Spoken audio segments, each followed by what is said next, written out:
Welcome to the Moyne Way Podcast, exploring the people, ideas, and everyday moments that shape life here at Moyne. Each week, we bring you authentic stories, open conversations, and the spirit that makes this community one of purpose and belonging. We have a very special episode. This is going to be an improvised episode with Barb Karper and Mike Cunningham. Yes, I got it. How are we doing today? We're doing great. We're doing great. Yeah. So like I said, this is kind of a special episode because it's improvised. So I kind of just want to improvise this question. Can we guys go back to when you guys first met, and how was Moyne when you guys first set foot here? Moyne was a different place, obviously. I started in 74, and of course, Mike is class of 79. So Yes. I think that the buildings weren't here. And we're not. They were not.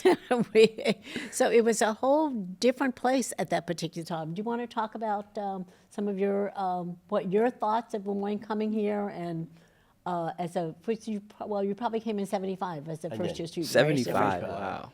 And the amazing thing is, I lived with, made a lot of friends right away in 75, but I lived with 7 other gentlemen for the last year of college here. Wow. And every year we have been together, and in the last, I believe, 25, 26 years, we all 8 of us go to the NCAA tournament in basketball, and we've been doing that. Every year? In the last 25 years. Wow. I think we've gone that many years in a row. Wow. We have gone a lot. Yeah. Wow. And the friendships, even beyond just the guys you live with, women. I married a woman who went to school 2 years younger than me here. And so, I mean, the connection has been fantastic. Back in 75, there wasn't any of the luxury that you see now walking around in the college. I mean, there's so many more buildings. It was very plain, if you would, as far as the campus only had so many buildings in it. True. Plain's probably not a good word, but, You're right. but it was very interesting because of the warmth and the love that you felt walking in here. Yeah. And Isaiah, I know when I think about Moyne, the one word that I would use to describe Moyne is relationships. And I think, hearing Mike talk about the fact that for 25 years he spends time annually with his buddies, these friendships that he made here, that is just so Moyne. Yeah. It's so Moyne. It's so unique. I just think that the relationships that students form during their time at Moyne are lasting. Yeah. And Mike spoke to that. And he's here, and you can go anywhere in the world, I think. And if you say Moyne College or Dolphy Day, people would instantly gravitate towards you and just welcome you with open arms. Absolutely. I think relationships is, and we have an example of that right here. I mean, you guys have been here for so long, and you guys are still, sitting here, have a great relationship. So, and I'm interested to know what brought both of you to Moyne, and what kind of made you feel like this is the place I kind of want to be, whether it was for your undergrad or, for you being here 51 years now. Well, I'm going to tell you a story that very few people know. Okay. I feel that I was destined to be at Moyne, and Mike doesn't know this story either. When I graduated from SU, when I finished my master's, I interviewed at Moyne for a position with the Upward Bound program. And the person in charge of it at the time was a priest by the name of Father Bob Butler. So I decided, I had just got my master's in education, and I thought, Barb, you really need to pursue that. So I accepted the job in North Syracuse teaching. So 2 years later, I got a phone call from a woman, Jenny Mingalelli, who was the Dean of Women at Moyne. So we're kind of dating this. Yeah. So Moyne was switching from the Dean of Men, Dean of Women concept to the Dean of Students concept. So Jenny and I had been together at SU. I was a graduate RA at SU. And she asked if I wanted to interview for a job as Associate Dean of Students at Moyne College.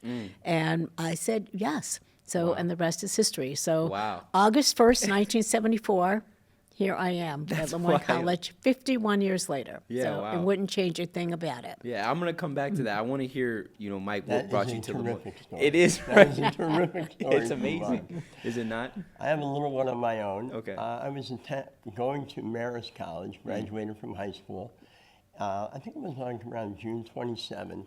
And one of the gentlemen at my high school, who was a very good basketball player here, and I wanted to play college ball, Matt Fallis, wrote a letter of recommendation to get me in here. Wow. So I came up here on the 29th of June for an August start, and begged, I think it was Ed Gorman, was that Yep, me? Ed Gorman, I begged Director of Ed Gorman Admission. to Yep. let me in. Now the funny thing was, he said, Mr. Cunningham, with your grades, we might have to put your bed in the library, but we might, with Matt Fallis' recommendation, we might let you in. And I got in later in July, Wow. and that changed my life. Yeah. Coming here. Yeah, that's an amazing story. Those It are was great funny stories.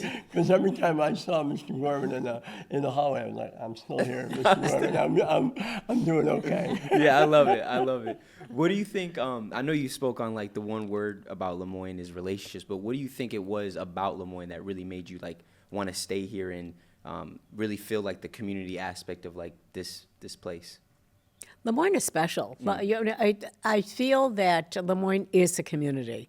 I feel that it's authentic. I think that anybody, students as well as faculty and staff, feel very comfortable being on this campus, and I think that we look out for each other. Yeah. The adage is dolphins don't let dolphins swim alone, and that's just not for students. It's for employees as well, and I think that people feel a camaraderie on this campus. Yeah, that's beautiful. And Mike, for you, like, what is it that keeps bringing you back? It's funny. A few of the alumni that are friends of mine, if we're in the area working or socializing, we'll just come up here and walk around and see who we run into, like this lovely lady. Wow. And it's just one of those things where the relationships, as Barb mentioned, and the history with each other, families and everything else, goes a long way. Yeah, absolutely. Yeah. And what has it been like seeing the changes Yeah. over the years of Lemoyne? I mean, from when you first came in to where it is now, like, what is that journey for both of you has it been like to see that like in real time, to see like the transformation, the growth, the evolution of the school? Was this your first time on campus? No. We walk through here, John Haygreen and I, every once in a while when we're up here. So we've been up here 3 times in the last couple of years. Wow. But the real changes that I've noticed is not only just the buildings and the students, obviously, but then you have the business school, Madden Business School. Yep. You have a lot of other offerings of academic items. I'm happy to help some of these alumni that down in Atlanta that we talked about earlier. Wow. But in addition to that, most of the kids, I have a niece and nephew that went here, when they graduate, they are much like my class of 79. They're still hanging out with some of their, and they're only a little bit older than you. Yeah. You know what I mean? Yeah. So all the way through all these years, it sticks. Yeah. The relationships stick. That's beautiful. Yeah, it is. Yeah, that's beautiful. Very Barb? cool. So he's absolutely right. I mean, not only have we expand our academic offerings. I mean, obviously the Madden College, the Purcell College. Now we've got the Carroll College of Arts and Sciences, our newest, and of course, most recently Yes. is we were able to create a new division. Called the Moyne Way, called the Grace Center for Faith and Community. Yes. And the Moyne Way is part of the Grace Center. So we were able to put the services the services of service and being there for others under one umbrella called the Grace Center for Faith and Community, and it's been great. So what Moyne Way has brought to the table is the community outreach and the service component. and of course this podcast. So yeah. it's been great. We're So the buildings, of course, have increased over time since Mike graduated in 79. The campus has changed. We now have more green space and Yeah. more walkability around the campus, which was intentional. But yeah, so each year we just try to add more, and of course we now have the firehouse, which Barb's Bistro. Mike probably remembers we was did have that, was the firehouse back in the day, Yeah, yeah. which is taking on obviously a whole different personification Yes. with the McNeil Firehouse, Yeah. and of course with the bistro being in Yes, there. yes. So that's one of our newest buildings on campus. Yes, that's great, and that's one of my favorite already. I love it so much. So I've been there a couple of times. It's good. We got to stop by after this.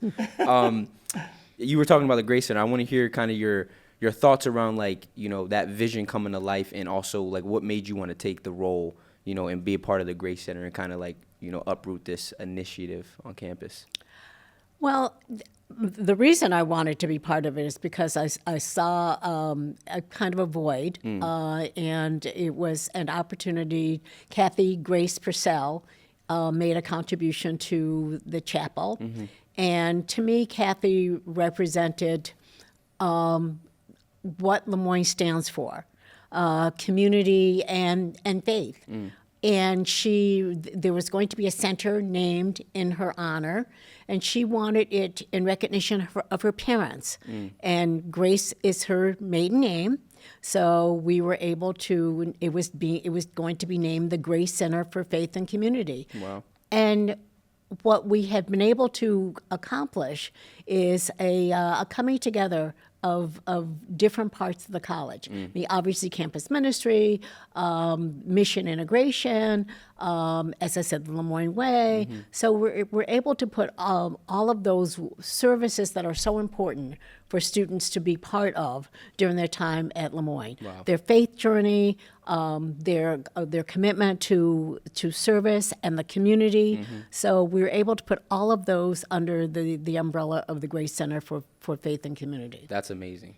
And I'm interested to know, especially Mike, and when you were, growing up and being in Lemoyne in those early stages, was the Jesuit values and traditions still ingrained in that time? Was it still a big, point in how you guys carried out school, education, relationships, community, things of that nature? Very much. I think Mike is in 79 grade, and after me, 80, I believe there were 11 novices in those two grades. Wow. And I was lucky enough to take some religion classes with these guys, and have seen a few of them later in life. Wow. But it was the Jesuit teaching sticks with you for life. I mean, it's just one of those things that both, I think, my wife Eileen and I really value. I tried to get one of my oldest sons to come up here and visit, right? And we had already been living in Atlanta 10 years. So, I mean, he wasn't coming this far, but he wound up going to school in New York, but not over here. But I really wanted my kids to come here and just see and understand the Jesuit teaching and all the people like you meet that are here that are lifelong friends, or people that you have a lot of respect for. Wow. And how it shaped your young life. When I came here, very immature. When I left, maybe not that much more mature, but I left with a very solid education. Yeah. I think that's what I find most exciting is that when students come in as first-year students and being shy and reticent, but then they graduate being confident and just ready to take the world on. Yeah. So that is just so inspiring. Yeah, it speaks to the culture here at Lemoyne for sure. It does. I'm really intrigued to know if there's any funny or interesting stories between you two for your relationship. I'm so glad that you broached that, because yes, there is. Okay. So a few years ago, actually a few years ago, I was meeting my cousin in New York, and my cousin worked for JetBlue, and we were going to go to Puerto Rico. So she had the passes or whatever. So I had my daughter. and two of her friends with me. So there was a Lemoyne group that was going on by bus to New York City. So we took the bus down. We were planning to go to Kennedy and meet my cousin. So anyway, it was really cold, and the Beth and her friends didn't have scarves. So we're on the streets, buying the scarves, and I hear this. Bart Malone, I'm thinking, oh my gosh. And it was Mike. It was Mike, who had been visiting his son, who was at Mount St. Mary's, Yes. and he was in New York on business. So, yes. Wait, like that wasn't So in New planned. York City. This is in New York City on a street in the morning. We're buying scarves, and I hear this voice saying, Bart Malone. Yes. What are the odds of that? I'm telling you, it was awesome. Yo, that's wild. Who knows me in New York City? Yeah, that is so wild to me. Like, so there was no plan of that. It was just a coincidence. Oh, no. Wow. Oh, no. Not at all. No. Wow. No. Yeah. Wow. We have other stories, but some of them we won't tell. Yeah, some of them maybe. But this is one of those stories because I don't think I'd seen you. I hadn't seen you in over 20 years. Yes, I and hadn't then seen so you I hear this. on I the hear this reunion. voice, and I knew immediately. Wow. So I look, Mike Cunningham. Yeah. And that was like relatively recent. Well, no. So, No, it was when Barb's daughter was probably a senior in high school. yeah. Okay, So, yeah. Yeah. Okay. So, Did yeah, a that few years ago. like relight the relationship between you two to like, oh my gosh, like and then you guys started connecting more. Barb is the light of a lot of alumni. I feel you. I feel that. Trust me Yeah. on the relationship. Yes. Everybody enjoys Barb Wow. very much. That's amazing. Yeah. That's amazing. Yes. Barb, this for you, and you could speak to this if this resonates, but I'm interested to know you. Obviously, you've been here for so long, and you've had such a pivotal and influential impact on a lot of students. I'm interested to know what impact the students have had on you over the years, and how they helped you to just evolve in your own way. I think I get my energy from students. As I said, I just really appreciate and really enjoy watching the maturation, the development of students, going from first year to second year to third year to fourth year. I just really, that to me is just why I'm here, just to watch that development, and I get my energy from watching students, and I get my energy from watching young people like you and Grace that we're working with Shout out to Grace. in the Grace Center. So that keeps me going, keeps That's me beautiful. motivated. That's beautiful. And it doesn't have to be students, but like for you, I know you have kids, and like how is that, how has, the youth and the younger generation like, inspired you or shown you different things that maybe you wouldn't have seen otherwise? The connection up here with a variety of intellectual people, as well as, when you people don't know significant amount of information about Jesuits. Right. Very And true. when you talk to that and discuss the Jesuit community and what they provide in the teaching, it has a major impact. I mean, all three of our sons know pretty much all of the Lemoyne women and men that are our friends for Wow. decades. Wow. They know them. They've been to some of their kids' weddings. It's kind of cool that they're all friends with some of my best friends. Yeah, and my wife's. So she sees her college roommates once a year. I see mine multiple times a year. Yeah. Yeah. Wow, that goes a And long way. A shout out to Mike's wife. Eileen played basketball. She was on the women's basketball team here. Wow, okay. And she is in the Lemoyne Hall of Fame. Oh, So shout out to just Eileen. yeah, Wow. yeah, And didn't yeah. you play basketball here, Mike? No, I didn't make it. Oh, you did? I tried every year. Sorry. No, don't be sorry. I tried every year, but Okay. we were really good. Yeah. And, well, let's just say the guys were better than me, and they played. Oh, man. That was a good question. I'm though. sorry. Oh, man. I know a lot of the guys that I know that might see this, they're going to laugh like crazy that Eileen is the best basketball player in our family. Oh, man. Oh, that's good. That's good. Shout out to Eileen. Man. Yes. She got the hoops.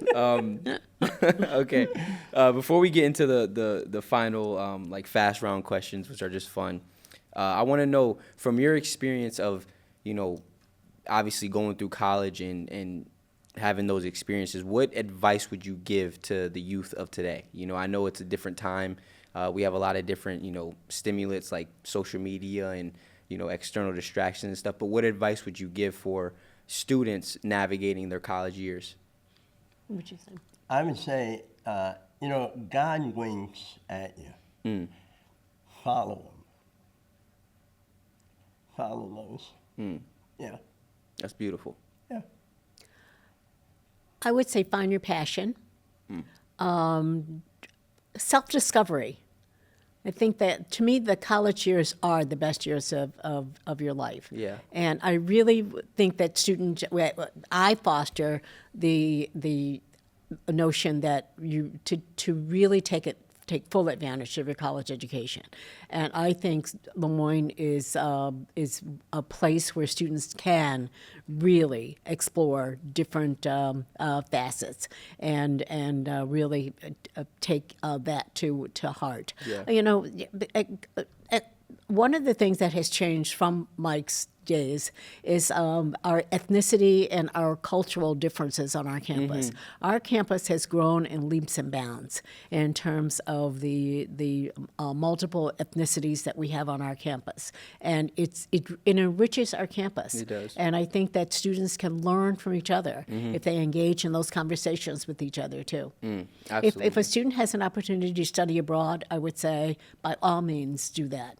Whether it's a mini study abroad with some of the faculty that sponsor some of these trips, or an opportunity to spend a semester abroad, by all means, I would certainly advocate for them to take advantage of that. Absolutely. If I didn't play basketball, I would have loved to study abroad, for sure. Oh, yeah. For sure. Okay, let's get into the final fast run questions. So this is for both of you guys. The first one is coffee or tea? I'm coffee. Coffee. You're coffee too? Okay. Morning person or night owl? I'm morning. Morning. I'm Morning both? Okay. I'm morning. This is about to be my the my same all the day way starts about 5 o'clock. Yeah, I know. I be seeing you out there. Favorite spot on campus? Well, it will become Barb's Bistro. Yeah, I was going to but, say. It got to be, right? but right now, I really appreciate the benches outside of Gruen Hall. Oh, okay. It's just a great spot to just kind of sit and think a little bit. That's good, yeah. I like the new area for Mass and the little chapel over there. It's quite nice. Yeah, I love that. What's a book, a podcast, or a show that you would recommend to students? Well, let's think. It could be anything. There's a lot of new books and podcasts, both on AI with marketing and how to improve things. And they're very interesting. And right now, that is something that if you're going to use the analytical side of people graduating and business opportunities, they're very well received right now. I just started it, and it works quite well. Wow. Yeah. That's awesome. That's great advice, especially with the climate of today. Absolutely. I know. Yeah. Absolutely. Because jobs are harder to come by. Yeah. Coming out of school. Yep. I have another story that I'm going to share because my favorite summer readings were books by Mary Higgins Clark. Okay. Just because she talked about New York City, New Jersey, Connecticut, and those are just all the places that were kind of familiar to me. A lot about Fordham, but Mary Higgins passed away a few years ago. But I had an opportunity to meet her. Wow. And these are just my summer readings that they're just are kind of mindless. But I had an opportunity to meet her at Fordham at a conference that I attended a few years ago with a Lemoyne group. So that was really kind of special to me. Yeah, that's amazing. Wow, that's a great story. Yeah, you have so many stories. Man. I have a lot. Well, I have a lot. If you could instantly learn one new skill, what would it be? Like instantly, anything. I'd like to learn a language. Yeah, just immediately. Yeah, That'd be great. I'd like to learn a language. Yeah. Yeah, that'd be nice. I'd like to learn how to drum better, play drums. Play the drums? Yes, I would. We definitely got to get together because I play the drums. Okay, well, you're going to teach me. Okay, how I to got do you. I got you. Favorite food spot in or around Syracuse? Oh, I like the Brewster in Oh, Cazenovia. I haven't tried that. It's good. Yeah, I very gotta try nice. that. On the water. Yeah. That sounds Yeah. great. Dancers, if they're still around. Dancers. It used to I've be never a heard. big place Orientation. that we would walk to on a lucky occasion that you had enough money to go in there and get one of Yeah. the sandwiches. Yeah. Wow. Yeah, I that don't was know. always awesome. Where was that at? Was It was it? on right Erie down Boule- at the bottom it was of the on hill. yeah, it was on Erie So it's not here Boulevard. anymore. No. Oh. There is one out of Ainsley, out of Okay. Comstock. Okay. But yeah, the one that he's talking about was right on Erie Boulevard. Yeah. Man, I wish. All right, I might have to go out there then. Yeah. The way you talking about Great it. sandwiches. Who or what inspires you most right now? I'm going to say my teammates. Mm. All of the people in the Grace Center for Faith and Community, and especially those two folks who are the Moyne Way. Grace. That was awesome. Yeah. Father Dennis Dulé is an inspirer to me. Oh, He's wow. a friend of mine. And recently I've come in contact with an author named Jennifer Dickinson, who is out to really help the community in a healing mode. And those two really inspire me. That's beautiful. Yeah. The last question. Oh no, last two. One word to describe Lemoyne. I know you said this earlier. I'm going to go back to relationships. Yeah, that's I'm going to right. go back to relationships. Yeah. I would just say, one word. So, faith with the people. That's beautiful. 3 words. It's okay. It's okay. Because now you could bring that And into this. authentic. Yeah. Oh yeah. Yeah. Yeah. That's good. Okay. If everyone from the Lemoyne community was listening right now, what would you say to them? Thoroughly enjoyed. When Barb said, those 4 years are the best of your life, they really are. You can come in, at least from the man's side, you come in relatively immature and you leave way better in a life aspect before you come in here as an 18-year-old kid. So it's just great that Yeah. you get that type of learning, camaraderie, and faith built into both. That's beautiful. So really be open to the experience and It everything is. has. Yeah. And Barb says it very eloquently. I do not. She No, yeah, does. you do. Stop, man. Give yourself credit. I'll give it credit. I think you speak Thank great. you, John. Yeah, for sure. And I think, honestly, dolphins do not let dolphins swim alone. Right. I really think that we look out for each other, and we care about each other.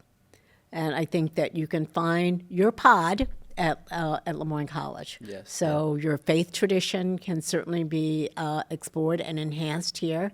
And I would say that make a friend. And you get to know other people. Yeah. Get to have those conversations with folks that you did. High school is different. Your college is different from high school. So I think that you can have more in-depth conversations in college, and I think that Lemoyne will foster those conversations to be had. Absolutely. Barb, Mike, thank you so much for this conversation. This was great, honestly. Well, thank you for Thank you putting us very much. together. I Yes. think this has been fun. Yeah, absolutely. Have the two Absolutely. of us. Very much. Yeah, thank you. And thank you for viewing. Thank you for joining us this week on the Moyne Way Podcast. We want to give a big thank you to LCTV for making this podcast possible in the studio space. A special thanks as well to the Carroll College of Arts and Sciences. We're also grateful to the Put God First for the inspiration and reminder that grounds our work. And of course, gratitude to the Grace Center for their support in making this happen. Don't forget to follow and subscribe to the Grace Center and LCTV at the links below so you never miss an episode. See you next week.